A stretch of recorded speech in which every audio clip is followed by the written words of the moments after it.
Hey, what's up, everybody? Welcome back to another Bro Talk podcast. I'm here with my brothers Isaac, Mark G, and BRho. This is a show where we talk about brotherhood, manhood, fatherhood, and everything in between. Today, we got a really good show for y'all. I'm sure if you haven't been living under a rock or under a pillow, that you probably saw some sort of information, news about the NFL draft that just concluded this past weekend. I don't know about anybody else, but I've never watched it past the second round. So there's some theory behind that. We're gonna talk about that today. But first and foremost, really quick, just want to check in with you, brothers. How y'all doing today on a Monday, just before May? May's coming up in a couple days. All is well, man. Another great Monday coming off a busy weekend. So I'm going to keep it short. We celebrated Eli this weekend. I know his birthday was this past Wednesday. So we did a little cake and such at the house. But then had the opportunity for him to get up with some of his friends, went bowling. Shout out the, I'm going to say, Dewey Lanes, because that's not the name of it anymore. But shout out to them for holding us down. They definitely treated us well while we was there. So kudos to them. Shout out to Eli, 7 years old. It was a great weekend, busy weekend, but we back at it again. Yes, sir. Man, yeah, it was a good weekend, but it was a blessed weekend, man. I was in a wedding this past weekend of a good dear brother, and it was excited to see him jump the broom and find that special someone. You know what I mean? Life is that's a big part about what life is about, is really just finding your person, and so just being with them to celebrate their special day was awesome. And then we getting ready to celebrate my wife now. Not only is May her birthday month, but this coming Saturday, she will be receiving her MPA degree from Grand Canyon University. So we're headed out to Phoenix to go for the graduation. So we'll be leaving 6 a.m. So set up a prayer for us, and all travels and everything go the way it's supposed to.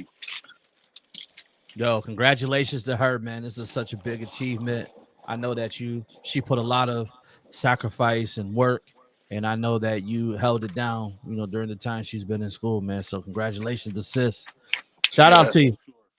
Congrats, sis. Congrats. Congrats. Well, man, for me, I'm doing all right, Kareem. I'm about to fly out as well Wednesday. My grandma passed, so we got to put her to rest, man. And it's prayers up, bro. It's bittersweet, man. 95 years old. She lived. She good. You know what I'm saying? So I'm looking forward to go meet some families. And then, man, I have a bucket of mango waiting for me out there, man. Whole bucket. You know what I'm saying? So I'm looking forward to it, Kareem. I ain't gonna lie to you. You know what I'm saying? I'm gonna make sure. I wish I was looking forward to it, but hey, don't worry. I'm gonna send you pictures, bro. Don't worry. You know me with pictures. yeah, I do know about pictures. Yeah. Yes, sir. No doubt. For me, it's real simple, man. Just grinding, this week. Got a couple things coming up. Taking some photos this weekend of a birthday party, man. So I've opened back up my photography and videography business, man. It's time. I'm almost done with my doctorate. So this summer I'll have some availability to take some clients. So if you're looking for a photo shoot, just hit me up. Kareem Hayes Photography. All right, so bros. Hey, BRho, what you say? You got to write that check, B?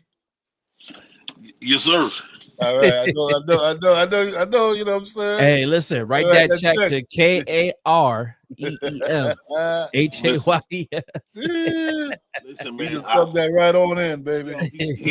Matter of fact, the picture that y'all looking at of me, Kareem took.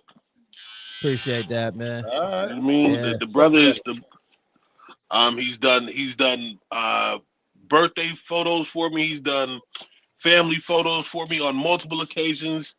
He's done videography work and editing, you know what I mean? Just, listen, if I got a job and it requires photography or videography, he delivered every trip. And I'm not just saying that because he's my brother. I'm saying it because he do. Thank you, bro. I appreciate That's one of the worst photos I've ever seen in my life, man. I know. That's what I was about to say. Too. You know what I'm saying? Yo, he can only take the picture. He can't make me look no better now. Ike, you are JERK. Do that, man. He's supposed to make the person look nice. He's supposed to blur out certain things. One of the first professional photos I took, believe it or not, was actually of Isaac. I had asked Isaac to true story. We was over there by the War Memorial, right? And I was trying out this new camera. I didn't even know what I was doing, but I was out there, man, taking photos and learning. So I think that photo pops up every year at some point. Yeah, on Facebook. But I think it's actually still the photo I got on. It might be the one I got on LinkedIn right now. So okay. Yeah. Go check it out. Yeah, hit that up. Isaac Bliss on all socials. It's my name. Name. You sounded like a content creator at first. I ain't got no content. So speaking of content, man, there was a lot of content this weekend about this NFL draft. So I think we knew number one was most likely going to be Cam Ward. Had a phenomenal year this year in college football. Number two, of course, Travis Hunter. I think Travis could have went number one too, but Travis Hunter, man, went number two to the Jaguars. But then something happened, and it was such a weird phenomenon, is that you got a quarterback from University of Colorado who was player of the year for two different teams, passing record, touchdown record, who was projected to go into either the first round, I think late first round. No. Was projected. So let's be clear. Oh, number 5. Mel Kiper Jr. Yeah, Mel Kiper Jr., who has been covering the draft for the last 37, 40-something years, had him as the number one quarterback. As the number one quarterback on his big board. Oh, my bad. I missed that detail. My fault. And that's why we're here. Yeah, and that's no discredit to Cam Ward. Shout out to the young brother for going number one overall. Much respect to him. But you know what I mean? It's one thing. Now you talking about a man who's been covering the draft that long. For the person he has ranked number one on his. He's usually right. Usually right. Yeah, he's like a 85 to 90%. So. Yeah, he was right. I think he's wrong, he ain't this wrong. You get what I'm saying? It's one thing to be wrong, but when you're talking about a guy you got ranked number one at his position, falls all the way to the 4th round, and there's 4 other guys. Man, 5th round. Yeah, 5th round. Excuse me, 5th round. Pick 144. Like that, you can't tell me anybody besides Cam Ward was definitively, or validly somebody that should have went in front of him. Jackson Dart, questionable. But anybody after Jackson Dart is, you know what I mean? Now we just being reckless. We're showing our colors now.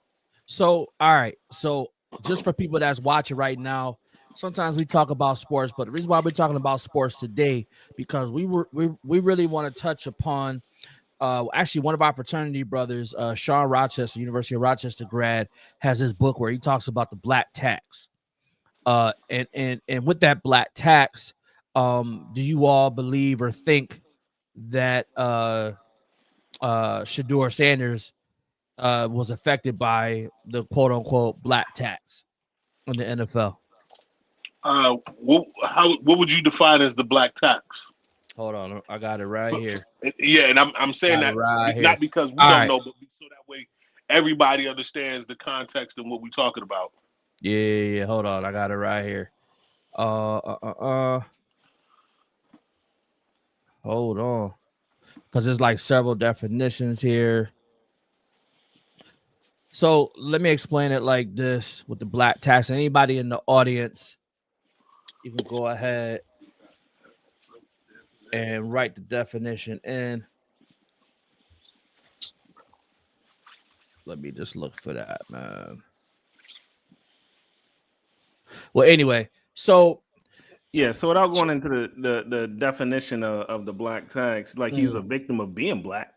I guess let's just put it that way. Well, yeah, I mean, it's this whole thing about how because it's almost like they had to make an example out of him. That's how I seen it. Because one, Deion Sanders and Shedeur are what we would call free black men, meaning that they're free in thought, they're financially free, so they can do things on their own terms. They don't really need the sponsorship, or they don't need the recommendation or the support. In this case, of a NFL organization that's mostly white and white male, and billionaires who are white, and there's other, folks that are part of that, but they don't have to play by the institutional rules. They play by their own rules. And part of that black tax is that, like, okay, so you want to play by your own rules, so now we're going to show you. So instead of you going number 1 in the draft, we're going to make sure that you get down all the way to round number 5, just to show you who's in charge. And I think that's what we saw this weekend. What we saw was, so, because here's the thing, let's look at the Mannings, for example. So didn't Peyton Manning's, Eli Manning's dad, basically say what teams his son or sons were gonna go to and not go to? Yeah, And particularly when Eli was entering Eli, the draft. yes, specifically. Even though I'm a Giants fan and we won a Super Bowl with Eli, but Twice. But he wasn't called arrogant. He wasn't called cocky. He didn't get the black tax.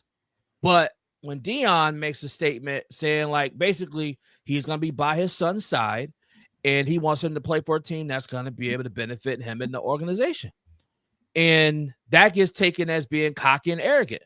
But with the other dad, it's being seen as shrewd and a good business person and all this other stuff. But how come when it came to Deion and his son, it was a different narrative? And there's a book called The Tale of Two Cities. And this is kind of what we mean when we say that there is a white America, there's a black America. And these cities, or these two dichotomies, when they mix, they don't always mix well. BRho, I know you got a lot to say, and I know you just want to get down to it, man. So, BRho, what you gonna say about it? What's your thought? I mean, my thought is like, man, I look at all three of us here, for all 4 of us, we have sons. You know what I'm saying? I know none of us as wealthy as Deion wealth. We don't have that wealth. You know, so we may have other wealth, but we don't have Deion wealth. And there's nothing wrong. Let me make what's the guy name that has the 3 sons that play basketball? LeVar Ball. LeVar Ball, yeah. Mr. Ball, right. I didn't care for him too much. You know what I'm saying? Because I didn't realize, you know what I'm saying? I thought he was cocky, he was this, he was that. But after this happened this weekend, man, I would have loved to apologize to him. He didn't know that, but I would have apologized to him and see why. You know what I'm saying? Especially B. You have your kids in football right now. Kareem, you have your son in football. B has 2 sons. Kareem, you have 1. Ike, you have 1, and I have 1. You know what I'm saying? So B, you have the two. Your two is still is playing sports. Um, I'm looking at the point of you being a father. You go to the games. You're doing this. Isaac, you got girls. Your girls are gymnastics. They're in gymnastics. I think two of them is in gymnastics. Imagine they go far in that sports. You know what I'm saying? And they are that damn good. Excuse my language, right? They are that good. You know what I'm saying? And they beating everybody. You know what? Everywhere you take them, right? So you're not going to be a father to your girls. They don't expect for them to have some type of charisma. What they want them, they just want them to shut up and flip. That's what they want them to do. No, if something is not right, and they could speak about it, speak eloquent about it. You know what I'm saying? I look at the kid Shedeur. Dion got money. Dion always tell his kids he got money. Yeah, Shedeur got money too. You know what I'm saying? He got money. But the kid is nothing but a kid, bro.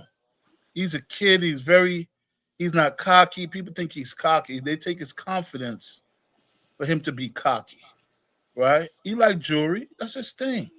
Everybody thinks it's different. You know what I'm saying? He like jewelry and cars. He grew up on that thing. Their daddy was prime time. He like jewelry. He got cars. So that's what he take over from his daddy. You know what I'm saying? And he buys his own stuff. There's nothing given to him. There's nothing given to him. They don't understand how this kid give to a lot of people. A lot of his teammates. A lot of people don't understand. You know, he just gave what's his name a brand new car. The offensive lineman, what's his name? The one that he's a sophomore now. You know what I'm saying? He gave him what they call it, a Maybach. The Maybach that he had, he gave it to him. Oh, I didn't know that. Yes. Yeah, I saw that. Yeah, I saw that. He gave it to him. You know what I'm saying? This is a good kid, bro. And because of his father and what he's saying, and he go to interviews and he speaks eloquent, and he said, "Listen, I want to go to a team that wants me." You know what I'm saying? And do all this stuff, man. I'm willing to work. I look at the kid. He don't even have to play in the NFL if he don't want to. You know what I'm saying? He don't That's have the to. key right there, bro. Because the storyline has been, oh, they need this. They need us. You know what I'm saying? This is gonna get them out the hood. This is not his story. Bro, I just hate the fact how they deal with this kid, man. And this kid is wrong. Now this kid got to make a team. It's not about making a team, but now all this money that is guaranteed money is not going to be no guaranteed money, man. And they try to show. But man, I pray to God, man. I'm not watching no NFL games this year. I'm gonna be the first to say I'm gonna give them my middle finger this year. You know what I'm saying? And I'm Pittsburgh Steelers. Man, y'all 2 seconds away from me abandoned to y'all. You know what I'm saying? Because I thought with a coach like the one you have, you don't want to grab somebody like a Shedeur.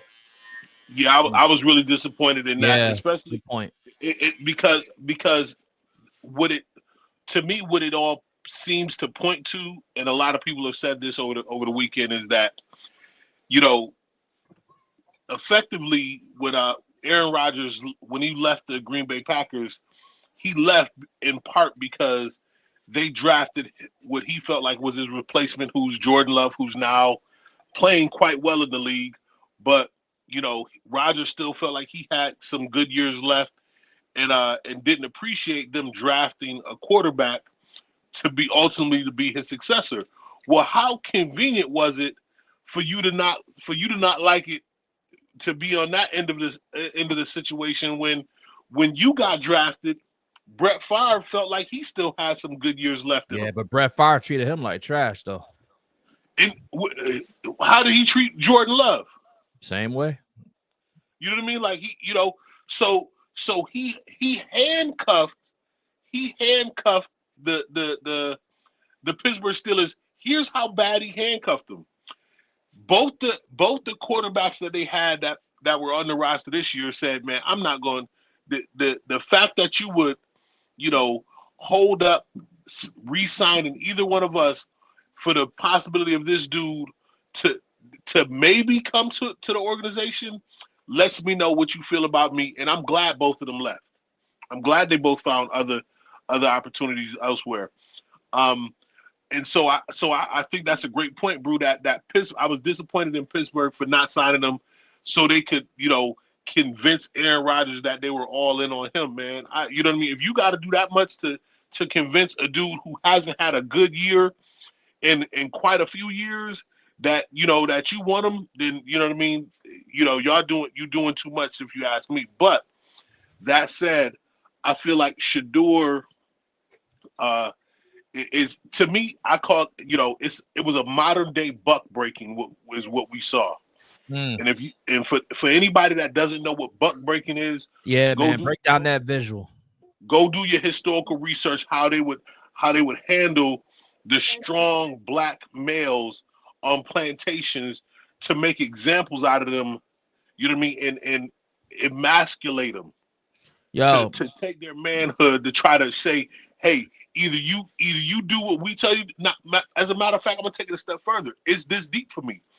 Whenever we get, whenever somebody who look like us get pulled over by the police and speak up for ourselves, the first thing somebody say is, "Oh, you should have complied. You should have complied." You know what I mean? That's what buck breaking is about. Is getting us to comply. You know what I mean? When clearly that's not in our nature, in our DNA.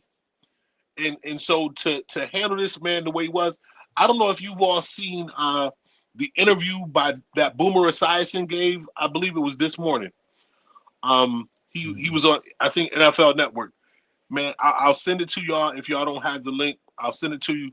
Man, Boomer Esiason got up there and like he was like he doubled down on all of this nonsense. He said he didn't like Shedeur because he felt like Shedeur's overconfident and spoke too confidently, too arrogantly. I was like, hold up, man. They drinking that Kool-Aid, man.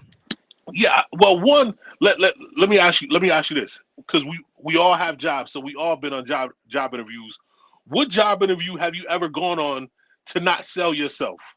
Isn't that the whole point of the job interview? Yeah, like, matter of fact, one of the last questions they often ask in job interviews is, why should we hire you? So when they ask that question, to me, you telling me why should I speak down on myself if the whole objective is for me to convince you why I'm the person that you want to bring on? Because it goes back to what you said. It goes back to yeah. All right, so people that are watching, thank you so much for watching. Just to give a little history lesson.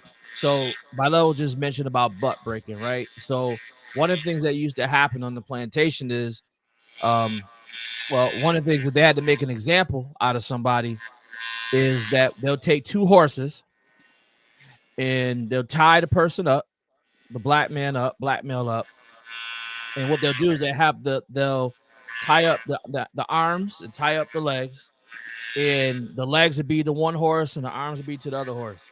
And then what they'll do is they'll smack the horse, and then the horses will run in opposite directions.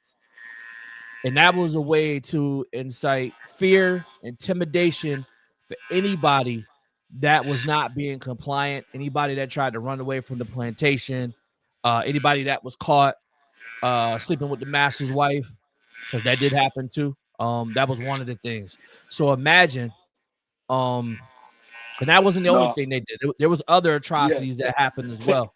Taking your manhood, taking your manhood. So y'all think about that. Think about that's that. That's what they were trying to do this weekend. And my issue with it is I don't know how many people watched or remember. Coach Prime used to have a show, a reality TV show when his kids were younger. When they were little. Yeah. And there was an episode where Shedeur came home from school crying. He was they was going to a new school, and he came home from school crying.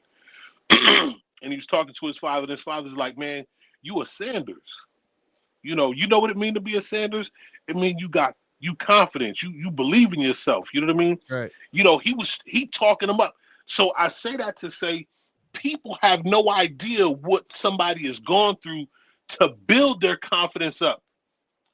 while you talking about how arrogant somebody is, you don't know what that person has been through. So I feel like, you know what I mean? You know, instead of trying to tear that young man down, they should be trying to, you know what I mean, understand, you know, or get him to give seminars on to other young men about how to build up their own confidence. You know what I So mean? imagine if there was 100, and I want to hear from Ike and BRho on this, but imagine if there was 100 Shedeurs in terms of like confidence, just in a room, not only having confidence, have a following, influence, is free financially. Can you imagine what the narrative would be if that was the case? And have a father. Which is key, right? Because we talk about how for young black boys, right? They need their dads. They need to have that positive influence. They need to have somebody speaking life into them, right?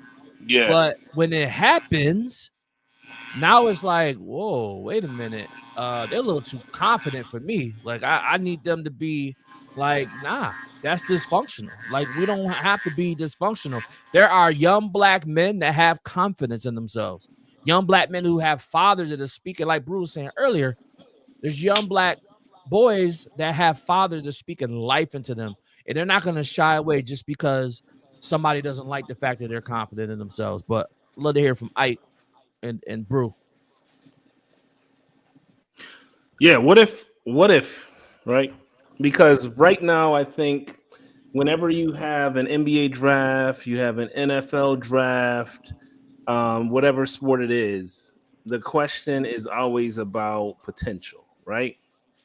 Like we saw what this young man could do in college, and we saw what a lot of other quarterbacks could do in college.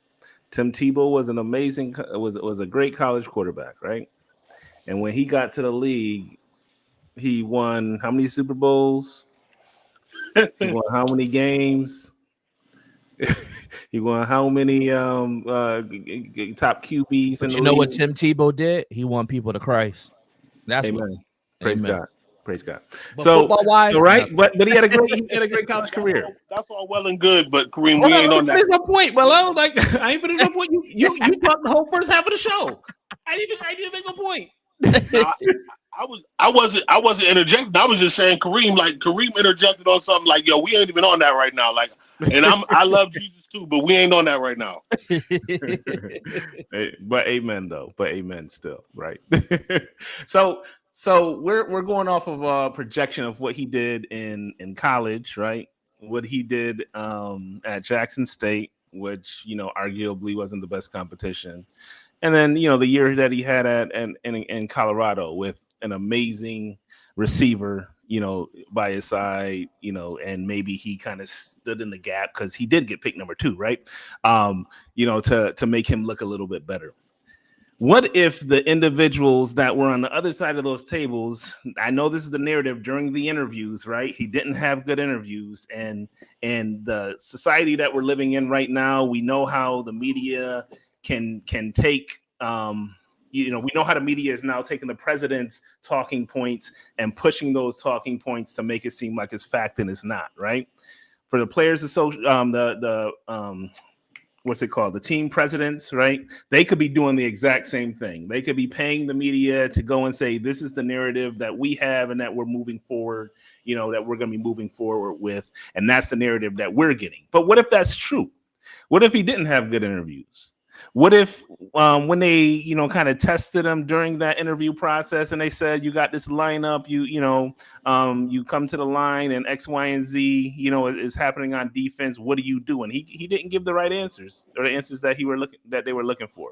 And he did that for multiple interviews that we don't know about.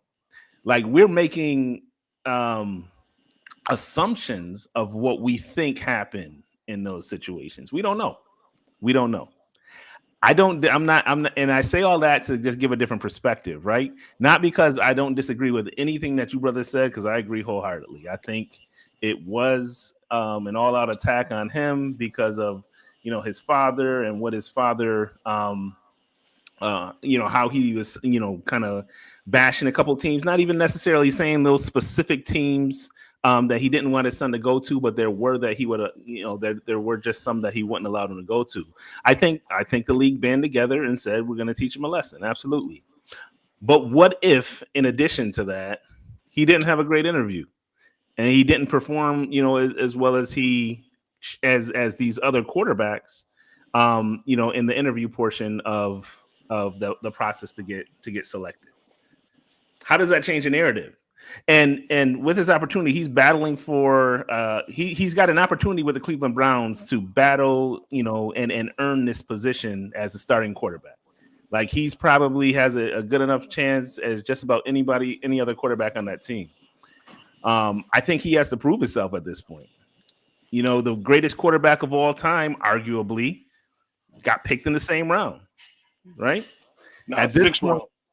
What's that? Tom Brady was a sixth rounder. Sixth round, yeah. Look at that. Even lower, right? So I think at this point he proves himself. He comes in, he finds his spot on the team. He was dancing, hopping, jumping, like, once he finally got picked by the Browns. So, hopefully he's in a place that his dad approves of. He's with a team that his dad approves of, and he builds a career for himself. I understand, like, the perspective. I understand that, we think he should have got chosen higher, but I also understand that we don't necessarily know everything that went into those decisions, by those teams as well. So, well, the head coach from the Giants, when he was asked, he didn't head say coach. The Giants, we don't even count, bro. Like, they went out and they got two quarterbacks that both played in the league last year for teams. Man, they wasn't about to pick him, and the guy that they picked, he picked him out of spite, probably specifically. That was probably one of those teams that his dad was talking about. I don't disagree. Like I said, I don't disagree with the initial premise of our conversation, what we've been talking about, because I got the same perspective, and I probably even put up a couple posts saying those same things. But I'm just saying, what if? And we don't know, and it's all prospects. So whether he went in, we were talking financial piece of it as well too. Since he didn't go as a lottery pick or in that first round, he's losing out on a lot of money, right? But I think we started this conversation by saying he's already wealthy. Like, he's already well off. The money is not really an issue for him at this point, like it is for some of these other quarterbacks, like a Cam Ward, who doesn't have that NFL pedigree, and those finances behind him. I think it was, or even Travis Hunter, right? I think it was more important that they got picked in those earlier rounds. And now Shedeur, if he is really that dude, like if he's really the best quarterback in the draft, if he's really Mel Kiper's pick, then he's going to come in. It doesn't matter what team he's on now. He's going to prove himself. It doesn't matter when he got picked. He's got to prove himself, whether he was picked second or whether he was picked in the fifth round. I don't think he has to prove himself. I think he does, in the sense that I think when you're on a roster, you got to prove yourself. Period. You know what I mean? But you got to prove yourself as a leader in the team and in the locker room as well too. But if he doesn't prove himself, he's still gonna be okay. I think that's the part. If he don't prove himself, he's gonna be okay. No. Because for me, what then not proving himself, he's gonna be okay financially. This isn't necessarily a financial conversation. Yeah, I know it's bigger than that, but I'm just saying, like, if he don't, he's still gonna be all right. Yeah, but this is about everybody who's trying to validate. You know what I mean? This young man falling and just fine, and you know what I mean? He's not as good as he talks himself up to be and all that. This is about all of those people and them, them feeling validated and taking those positions. To that means he gotta win the Super Bowl then, to be honest with you. Nah. That now we being hyperbolic. You know what I mean? That's you ODing now. Well, he's got to get a starting spot. He's got to get a starting spot. That's how he proves himself. He gets a starting spot. Yeah. I agree, but to Isaac's point, what I would say to that is just simply that, in terms of the what ifs, as far as the interviews, it's hard to speak to the interviews in the sense that what are they looking for? Again, because in a job interview, it sounds to me like I've always believed that you're supposed to sell yourself. And when he was interviewed, he said this to the reporter. He said, just look at Jackson State and look at Colorado, two programs that were turned around. You know what I mean? Though, that's changing the culture is not easy.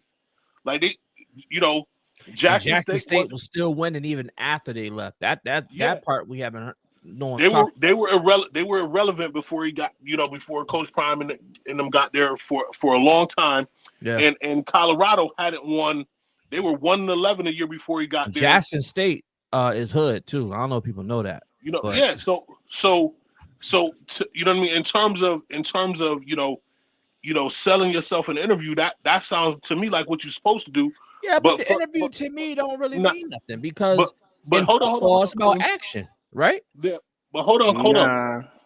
Because when you know what I mean? Because when we then look at it from an X and O standpoint, if you understand or if you know him or follow him as a player, X and O wise, he's smart. Yeah, he knows the game, and you know what I mean. And the brother is extremely accurate with the placement of the football. Yo, but have you ever worked with somebody that has a PhD, right? And is the smartest man in the room and knows everything that or woman in the room, then they know everything that they need to know and is successful in that job, right? And they are just a SH double hockey, right? They're just a bad person though, right? Yeah. In that situation, you don't want them to be a part of your organization. That's cool. You bring in all the highlights in, and you might be bringing in money and bringing in dollars. But if everybody around you keeps leaving, or if everybody around you is unhappy, right? If your whole team isn't meshing together, you got to go. I would respect them if they just came out and say that. Like, yo, listen, the brother is talented as all outdoors. He's as good as advertised, but we think he a jerk. Didn't say that. Don't try to say he's not as good as advertised. Say he a jerk. Say we don't. You know what I mean? But maybe that's not the case, right?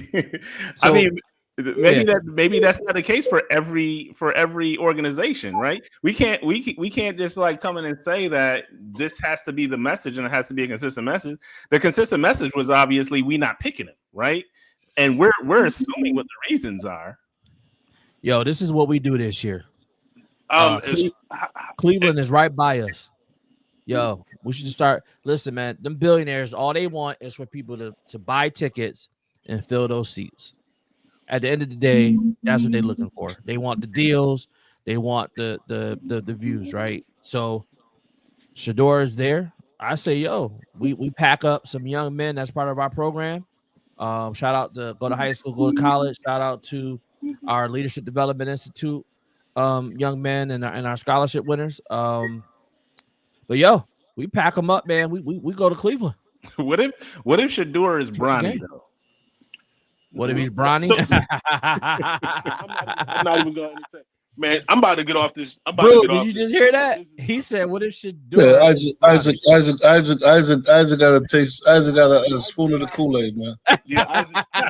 I'm just saying, yo. Let me say this, around this dude, right? Let me say this, man. The kid is a genius. First of all, this kid interviews wasn't bad. They take the kid confidence for him to be cocky, and that whatever they don't like the kid because he speaks. It's confidence, man. It's confidence. That's all of it. That's it. It's not about his interviews wasn't good. When they sit that kid in a room and they talk about the X and O's, that kid did what he had to do more than any one of them damn other quarterbacks they had. You understand what I'm saying? So he's not that kid, right? They want to get back at Deion, and there's the kid, man. It's not even about Shedeur himself, but it's just about Deion, bro. Deion march by his own beat. Deion do what Deion want to do, and they think Deion should be. They think Deion should be because he's a black man. They think that he should be caged, right? And nobody gonna cage that brother, right? So that's what it is. It is what it is. You understand what I'm saying? But I really pray that this kid get busy, get back in the lab. Okay, we got a chance, and just start ball out. Pittsburgh, I'm putting up 50 points on you. I don't want to leave the game, coach. Just like what that running back did to the Giants. Right? When I play the Giants, I want to give Giants 60. You know what I'm saying? I want to give them 60. All them top, you know what I'm saying? All them top teams, top 5 teams. Yo, Saquon, he wilding right now though. I'm giving them everything I could have. Man, Saquon gave everybody 100+ yards. You know what I mean? So, you know, he's just a amazing talent. That's why I said, like, when Kareem brought up the Giants said, yo, the Giants, we know they are dumb. You're like, we know their head coach ain't got no sense whatsoever. You trade up to get a player. You trade up to get a player that you could have still have in your why? For Daniel Jones. I mean, because Daniel Jones is that dude that now plays for the Vikings. No, I'm not talking about Daniel Jones. I'm talking about the other dude that they traded in the draft to get. Oh, James Winston? No, the quarterback. Didn't Giants they drafted Jackson or whatever like that? Whatever the quarterback, the second quarterback they're taking in the draft. Didn't the Giants straight up to get him? Yeah, Jackson Dart. Yeah. Nobody even know. I don't even know who. I don't even know who that is, bro. No, he's the Giants new quarterback. No, I know now. What I'm saying that. I know, bro. Nobody knows who he was. I think that was the big argument. I think when they picked him, but yeah, I mean, I think the Giants did that in spite of, right? You know, they should have got him. Giants don't get black quarterbacks, man. Everybody should have picked him, but you know, it is what it is. I'm giving Giants 60. I'm running it up. I mean, hopefully he does that to everybody. Like you started out, you know, by saying, bro, like he comes in, he's got his head on, and what is his company? Be legendary, or his phrase? Yeah, legendary. He's got to do that, right? He's got to come in and he's got to show out. Like and like I said, the money wasn't really a thing for him, right? So he's gonna get paid, obviously, for being, you know, in the NFL. But right now, at this point, he's got to make the team, and then potentially he's got to be 1 or 2 on the roster to have a chance to play. I'm sure the Browns are gonna probably play at least 2 quarterbacks this year, right, to see who they want to have in their starting role. And if he, you know, performs well in practices, he'll get that opportunity to start. And do you know? Can I say this? I don't even think the Browns wanted to draft him either. No, they took Dylan Gabriel in front of him. And if you listen to how they talk, they didn't. You know what I mean? I agree with you 100%, bro. They didn't say like, yo. They didn't say, yo, like, man. They said, yo, well, for where he was and what he had been projected to be, you know, like, not. They got him at a discount. Yeah, that's what they said. The person that drafted him, that dude did not want to draft him. Yeah, they're when they showed after the pick, they went in. You know how they did not want to draft him. You feel me? It was somebody else. I don't know if it come from the top. You know what I'm saying? Roger Goodell was like, yo, y'all better stop playing, man. You know what I'm saying? Somebody come from somewhere. You know what I'm saying? And then he got drafted. And then the kid was so, I don't know, man. I put myself in this place, man. I'm like, man, dude, you're so humble. You so humble. He didn't talk bad about anybody, did he? Nothing. I don't remember Shedeur talking bad about anybody. All he said, yo, this gotta stop. That's all he said. Now, what I respected more than anything was man, the first thing the brother did, man, is he gave God glory. Come on, he said, man. He said that shout music on. He said, yeah, I need y'all to put that back on, man. I need y'all to put and Shiloh put it back on, and they gave God praise, like that. You know what I mean? To me, that was powerful. One, that boy Shiloh's a fool too. I love him, but I can't wait to. I think he's gonna be the unexpected talent too, though. I think he's gonna go out there and ball. That's my. Listen. The kid can flat out play, and he plays physical. You know what I mean? he play like he a dog for real. So but here's the other part that I think, you know what I mean, that we haven't touched on, that it really it bothered me this weekend. So the Atlanta Falcons defensive coordinator left apparently, or this is the story they telling, left his iPad, open. And so if people don't know, the NFL sends out a bunch of basically burner phones. So that way when teams get ready to call, they already have the number. You know what I mean? The number to call, and so when that phone ring, that phone is ringing because it's somebody calling to say, hey, we want you to be on our team. Correct. And so the defensive coordinator's son for the Atlanta Falcons gets the number off the iPad and then prank calls Shedeur. And to me, again, these are the types of things that, you know what I mean, that aren't being talked about enough, man. If the Falcons and this defensive coordinator aren't fined at least $100,000 each, again, it further tells you how the NFL feels about, just, its players. You know what I mean? Like, I agree. Well, who does that though? Like, who has the audacity to do that when millions of people are watching and paying attention, man, to go in and to prank them like that, and then when they were called on it, now they cop and please. Like, nah, bro. Privilege is. But now check to your point, Kareem. Again, to Shiloh's credit, of all this character assassination that's been going on about how arrogant he is, how this Shedeur took the phone call, accepted the kid's apology. The kid and the kid got on stupid. The kid got on social media. The kid got on social media and spoke to it and said that he appreciated Shedeur for accepting his apology. But I just was really blown by that. Like, how in the world but the shoe on the other foot, bro, that's not happening, man. Like, exactly. That kid, if that was Shedeur doing that and that kid was in that, Shedeur not only getting fined, he probably gonna go to jail because you stole information. Like, that's what we're not talking about. That's a security breach. Yeah, that's a felony. So information. Again, find that boy and his daddy and the team, or find Absolutely. the team and his daddy $100,000. You know what I mean? And call it a day. Call it a day and keep it moving, man. And don't do it again. Anybody else is thinking about it, because that ain't. Y'all ain't think it was a little bit funny though? I didn't even watch it. I didn't even hear it because I cringed at it. Funny at all. I cringed at it. I was like, oh.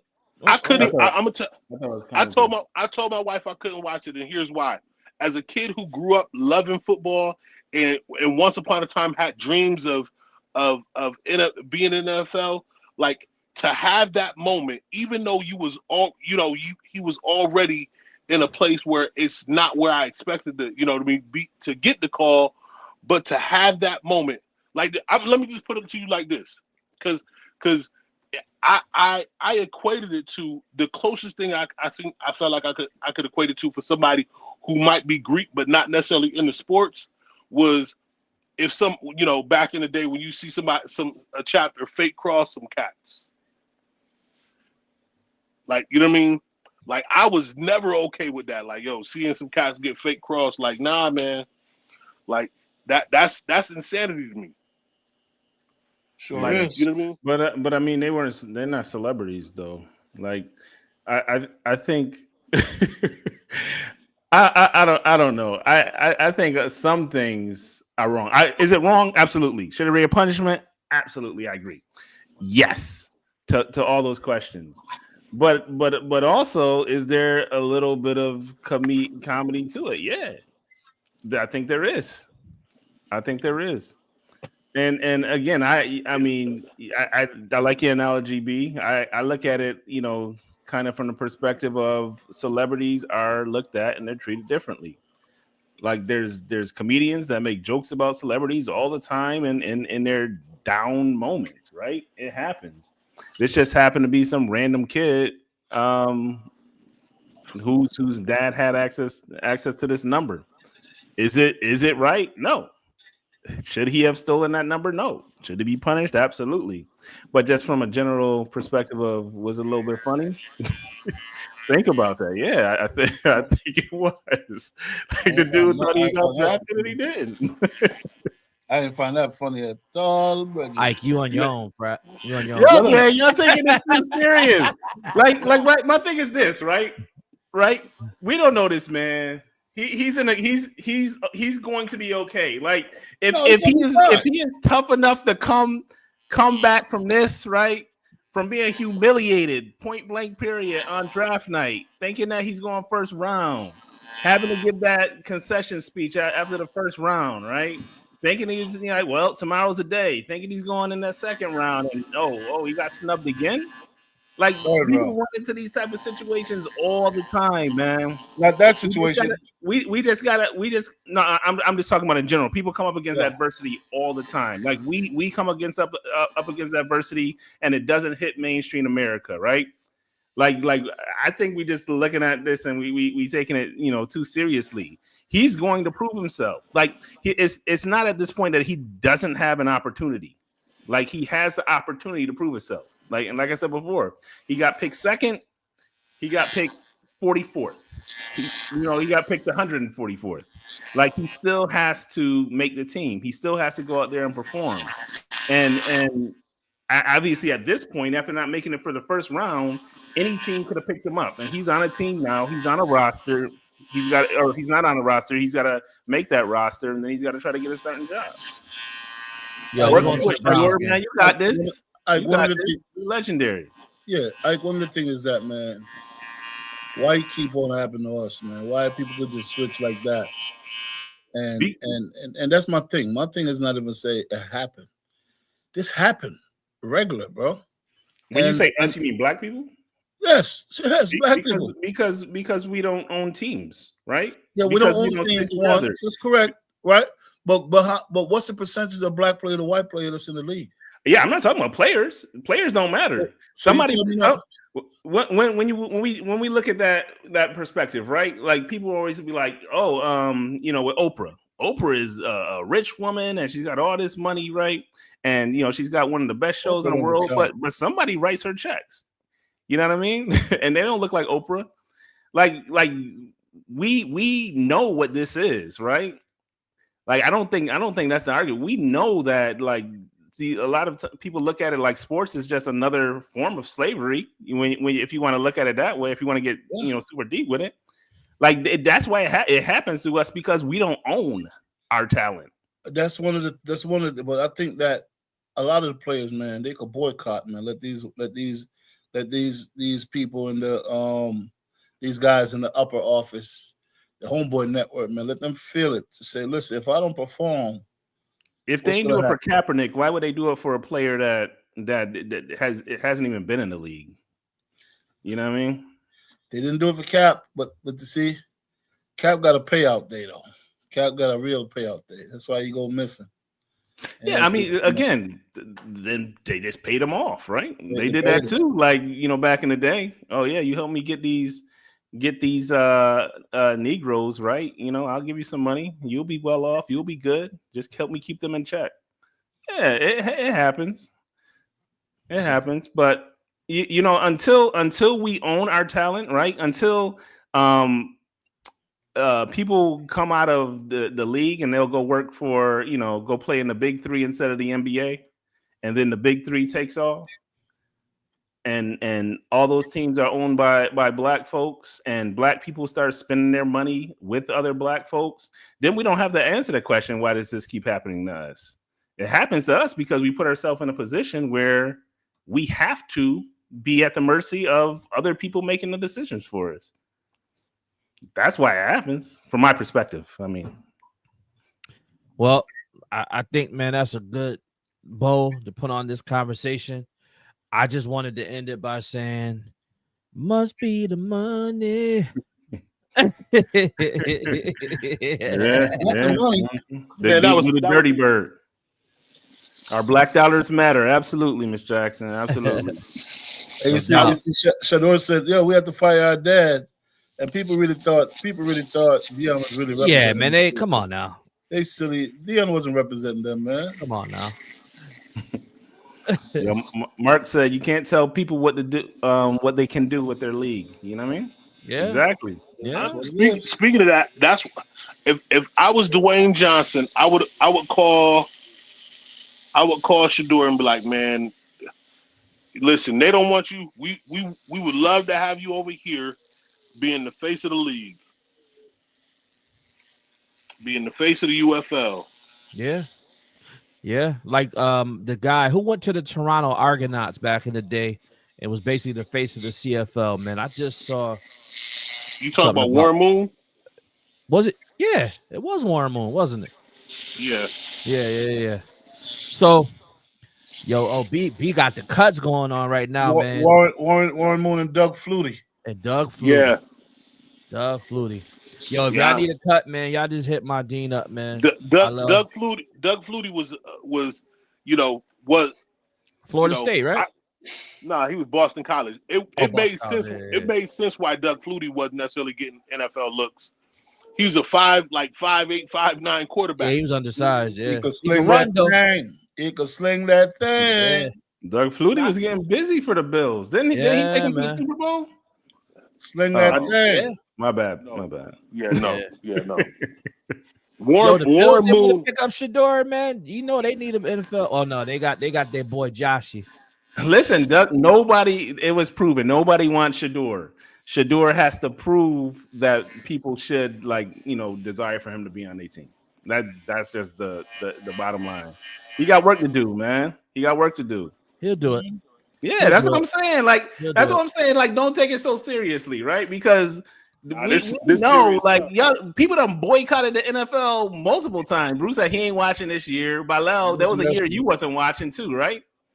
I didn't. Yeah, there was 3 seasons I didn't watch when Kaepernick. Exactly, and why? Because of injustices that were being done. That's not going to change, man. The NFL is still owned by the same people that you boycotted with 3 years ago. Why do we think it's and now they got the power of the government behind them because they can say and do whatever they want. They got that president that's setting the precedents. You know what I mean? We in a messed up world right now. That's all I got to say. So don't take it to heart. Don't take it too seriously because we know the world that we living in right now, man. This is I think even us, talking about it, it's cool to have the discord and the dialogue, right? And to kind of share that message around, but still, none of us got enough money to go and buy into one of these teams. But you know what? You are absolutely right, 100%. But this is what we can do. No matter if we're going for that job, if we're going for grad school, if we are starting the business, we got to go to the bank or whatever, man. Yo, if you're watching this right now, here's our advice. Yo, don't let nobody try to blot your light out, man. Let your light shine. It doesn't matter if people have an opinion of you and feel like you're just because you're confident and you know who you are, don't let people try to change that.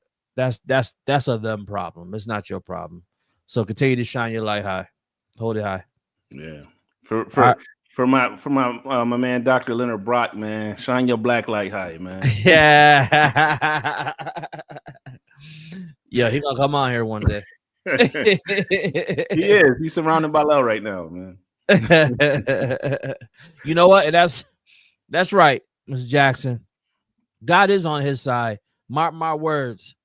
We're gonna see that happen for him in the league. This whole thing is a setup. It's a setup. I think college football, had a revival this past year with all the coverage, and we know that teams have been praying all the time, but it's just been more forefront.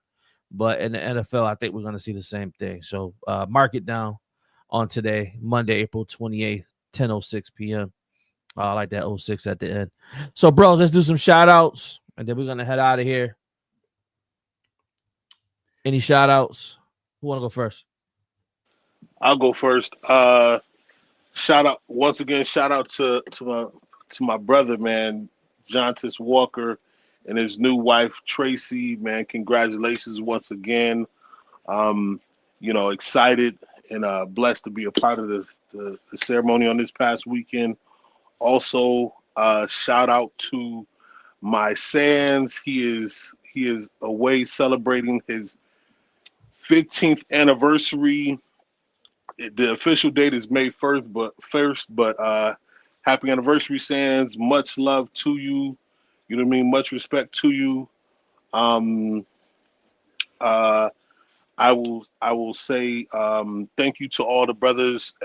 Anybody that does not know, so I didn't get on last week because my sister and my niece hadn't shared it publicly yet. But my niece lost her 15-month-old son, and it was a huge hit to the family.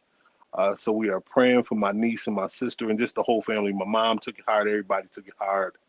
Um, you know, there, because he had health challenges and complications, they would not allow my niece to get life insurance on him. And so, trying to cover burial costs there. If you're interested in donating, let us know. You know what I mean? I can let you know the ways to support and give. You know what I mean? I appreciate all the brothers who have. Kareem, I ran into Kareem randomly this evening before we got on, and he was like, he put money in my hand, was like, yo, get this to your sister. So we just appreciate every gift, you know what I'm saying? And we just appreciate everybody who supported, man. Brock, Gaz, my Sans, Jorge, Kevin, man, you know what I mean? The love has been, and I haven't gotten a chance to see on my sister's end because she said she can see on her end when they come through. So if you've given and I don't know, man, I appreciate it. And much love to you. And last but certainly not least, to end on a high note, um, congratulations again to my wife as we get ready to fly out of here and watch her walk the stage with her MPA. The most amazing woman I know. Love you. Congratulations, baby. Yo, B, make sure you come back from Arizona, man. I know your plan. Hey, hey, I can't make no promises. All right. I'm I guess joking. I'm joking. I got the dopest supervisor in the world. So, no, listen, I I would ain't saying assume. that because Enjoy I your ain't, time away, bro. Enjoy the time, man. I ain't saying that. Y'all have heard me say that, for weeks on here. So you know what I Yeah. mean. I wasn't even You thinking know, about that. But yeah. Yeah. Somebody told Ike, man, that never mind. Hey man, listen. Big shout out to all of you brothers, man. And shout out to the wife, Miss Smith, man, for Mrs. Smith for her degree. You know, Shatoya, love and respect, man. Send pictures, post pictures, B. Um, I got you, brethren. Shout out to my son Josiah, who celebrated his 8th birthday. Happy Man, birthday, nephew. Birthday. it's a blessing, man. Having him. Um, you know, a shout out to all people out there, man, who's struggling with life. One day, man, it will be over as well. Just because continue to believe, continue to pray, and everything will work itself out. You know, just believe. Just believe it's going to work out. Stay positive as much as you can, because I know the world, like Isaac says earlier, we live in a messed up world. You know what I'm saying? That's what it is. We live in a messed up world. You know, we could disagree to agree on some things, but life have a way of showing you things sometimes, and even people have a way of showing you things, as we can see. But one day, man, the storm will be a storm will calm. You know what I'm saying? It'll be over. You know what I'm saying? But you got to believe and you got to pray. You know what I'm saying? And yeah, man, I love you, brothers, man. And for the people that's watching in the chat, thank you, love and respect to you guys as well. All right, man. I want to shout out Jesus, and I want to shout out to my wife and fam. And then I want to leave us with, at least for me, because I know I ain't gonna go last, but I just want to leave with this quote right here that I kind of made up a little bit, inspired. It says, boy. When you're black and brilliant, your greatness is questionable before it's celebrated, but greatness doesn't need permission to exist." So to all of my fellas out there, just understand that your greatness is your greatness. And just because it's questioned doesn't mean that you need permission to shine. So Just own it. own it. Speaking of own it, man, shout out to all the black businesses out there, black business owners. If you need photography, you know where to go. You need a haircut, you know where to go. If you need the mask, you know where to go. All the Greek stuff, you can get it. You can get it right here. So, If you need baked goods, you know where to go. Yes, sir. Right. So, shout out to all the black people owning a little bit of their life, right? Eventually we'll get to 100%, but we're starting out somewhere. Shout out to everybody that was in the chat. We appreciate you. Will Hall, man, thanks for tapping in, bro. Good to see you. Good to see you, bro. Just called your name out earlier today. Miss Jackson, we appreciate you tuning in. We always appreciate your insights and the hellos and the good nights at the end of the show as well too. So we definitely appreciate you. Keep tuning in. Tell a friend to tell a friend. We had a new guest, Ryan Pixton. Yeah, I went to high school with him. Shout out to Ryan. Okay. Yep. Shout out Ryan. We appreciate you tuning in. As well. And shout out to my brother. Had a chance to chop it up with him earlier today. We don't talk every day, but when we do, it's always a good conversation. So definitely appreciate your time today, bro. Yeah, no doubt. And then shout out all you brothers. Mondays are always interesting because I get that man, listen, I don't feel like doing it today. Every single Monday. Kareem's like, what we talking about today? And I don't want to talk about nothing, man. It's Monday. But we should get on here and be silent one episode. but every time we get on, man, it's good to get on here and share different perspectives and joke around with you brothers. And y'all know me, man. Sometimes like I agree with y'all wholeheartedly, but I'm gonna throw some wrenches in there. And I think that's just for good dialogue and discord as well. But I wanted to say, I definitely appreciate all of your perspectives. The different levels of intellect that you all bring to the conversation is always dope and makes for a dope show. So definitely want to shout you all out and say I appreciate you. And then just shout out to the family. We got a lot going on all the time. So just shout out to my wife who really is the glue and holds it down. And she about to go to work tonight too, get that overtime. So we need that because we just bought some new furniture and somebody got to pay for it. I don't want it to be me.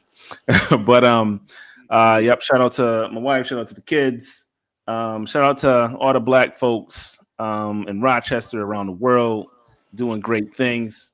And as we mentioned earlier, we're going to try to highlight a black business each week.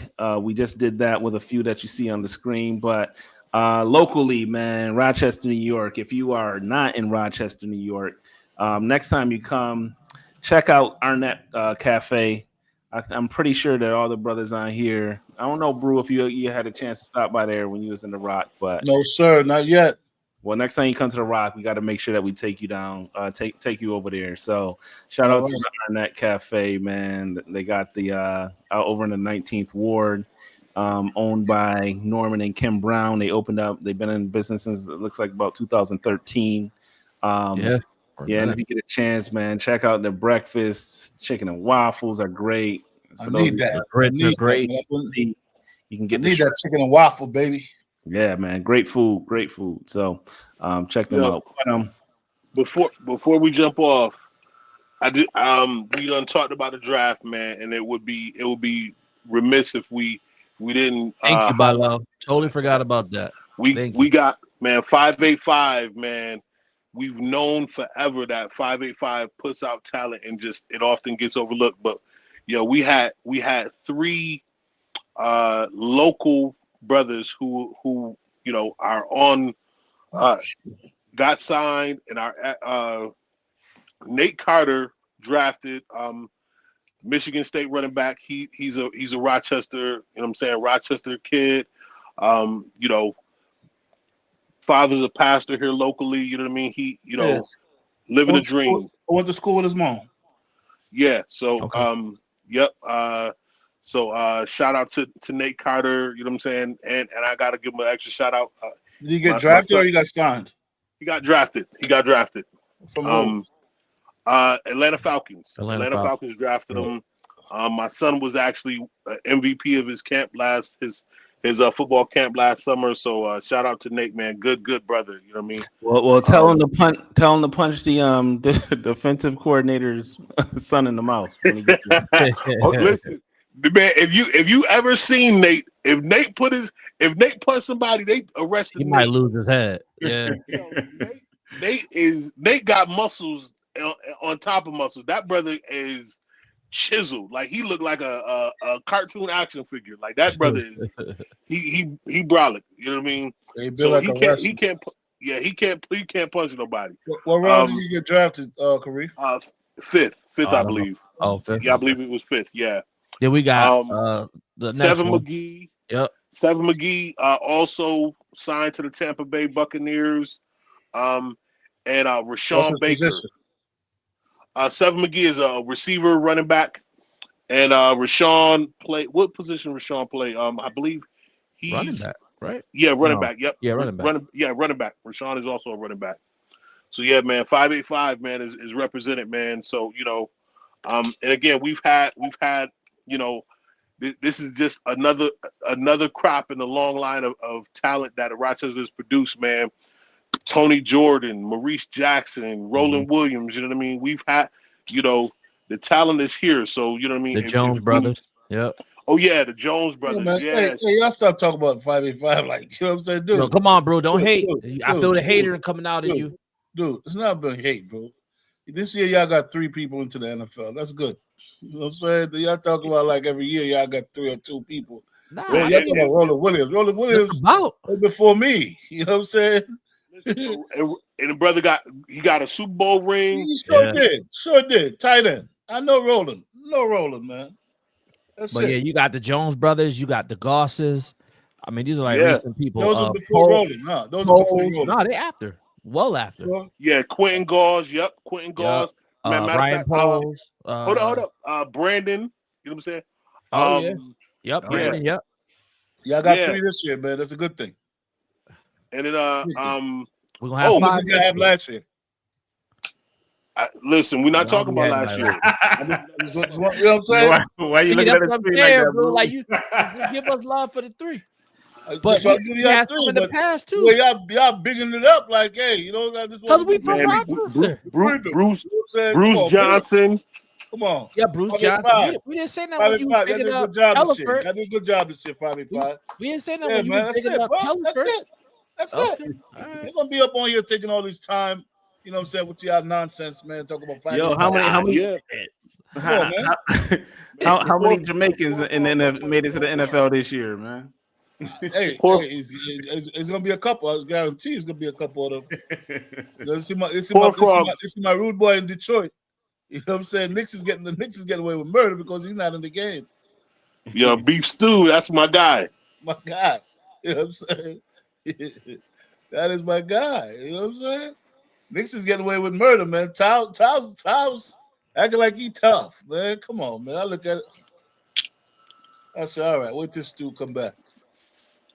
Yeah, that brother is a Knicks different. gonna He's win a in difference 5. maker. Yeah, 5-5, man. You know what I'm saying? It's 5-5 right there. No, man. Rochester. Real deal, real deal, real deal. All right, well, it's past my bedtime, folks. Ladies and gentlemen in the audience, thank you so much, brothers. Much love. Safe trip, Always safe travels, bros. Take some appreciate pictures, you. bring back some memories. Peace. Yes, sir. Peace. 5-8-5. They better than Shedeur too.